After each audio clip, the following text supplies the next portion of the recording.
Përshëndetje të dashur miq dhe mirë se erdhët. Përsëri jemi sot së bashku edhe me një tjetër recetë. Një nga kërkesat e juaja më të mëdha ka qenë që t'ju sjell disa receta për ëmbëlsira të shëndetshme, të cilat përgatiten pa sheqer. Dhe gjithmonë mundohem që t'i sjell të gjitha kërkesat e juaja. Pa humbur kohë, vazhdojmë tani me përgatitjen e kësaj recete. Si bazë në këtë recetë do të përdorim banane. Në total, unë po përdor 3 banane, ose nëse i matni me gram, duhet që të përdorni 500 gram banane. Bananet i pastrojmë nga lëvoret dhe vazhdojmë i shtojmë njën më të madhe. Me ndihmën e një shtypse për patate, vazhdojmë dhe i shtypim bananet. I shtypim bananet derisa të formohet kështu një pastë si pire. Tani vazhdojmë që t'i shtojmë vezët. Në total do të përdorim 3 vezë. Pasi i shtojmë vezët, vazhdojmë që të përziej mirë që bananet edhe vezët të lidhen bashkë. Tani vazhdojmë që ta shtojmë kosin. Por në këtë recetë, unë do të përdor kefir, pra këtë lloj të kosit, i cili ndihmon që të keni një tretje më të mirë. Në total, do të shtojmë një gotë 250 ml me kefir, mund të shtoni kos ose jogurt nëse nuk e keni si produkt. Përziejmë edhe një herë. Si ëmbëlsues, në këtë recetë do të përdorim mjaltën, por pasi bananet janë të ëmbla, nuk do të shtojmë shumë. Në total, do të shtoj një lugë gjelle të plotë me mjaltë. Dhe mjaltën, si zakonisht, do ta marrim me lugë të drurit.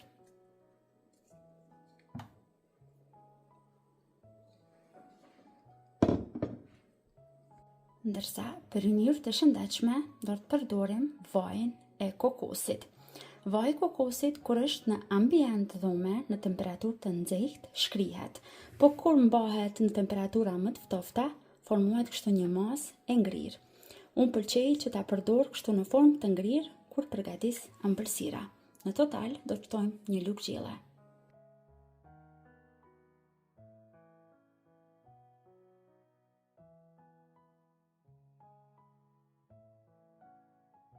Përsëri përziejmë. Vazhdojmë tani që brenda të keku shtojmë 80 gram ara të bluara. Ndërsa në vend të miellit do të përdorim tërshër. Në total do të shtojmë 220 gram tërshër. Tërshërën e kam bluar në blender që të bëhet kështu më e imët. Kështu duken kokrat e tërshërës para se t'i bluani. Vazhdojmë tani që edhe tërshërën ta shtojmë brenda të keku.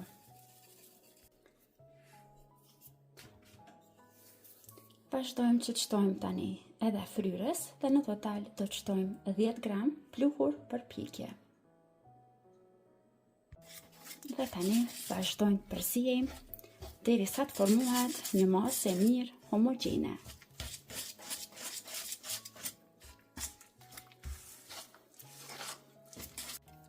Dhe kështu duhet të duket konsistenca e brumit pasi e kemi përzier mirë.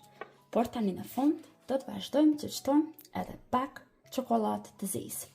Unë po përdor çokoladë të zezë me 70% kakao, kjo është një nga më të shëndetshmet. Dhe në total do të shtojmë 50 gram, por do të vazhdojmë që ta prejmë në copëza më të vogla. Dhe tani, masën e kekit që e përgatitëm, vazhdojmë që ta shtrojmë një tepsi për pjekje. Poshtë tepsisë për pjekje, shtroni letër për pjekje, në këtë mënyrë do ta keni më të lehtë pastaj për ta larguar nga tepsia.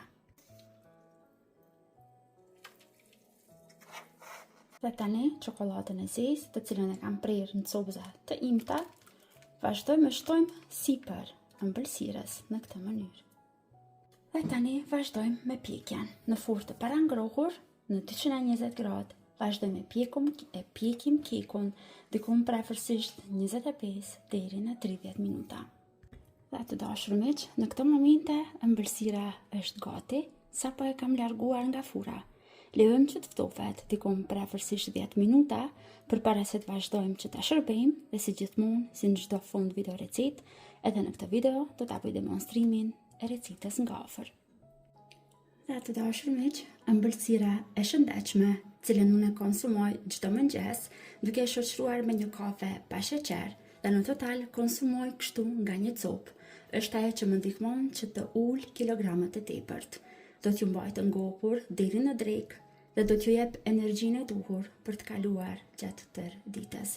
Shpresoj që do ta provoni edhe ju, do ta konsumoni dhe do të ngelni të kënaqur edhe nga shija e kësaj recete. Deri në video recetën e radhës, mbeteni të përshëndetur nga unë.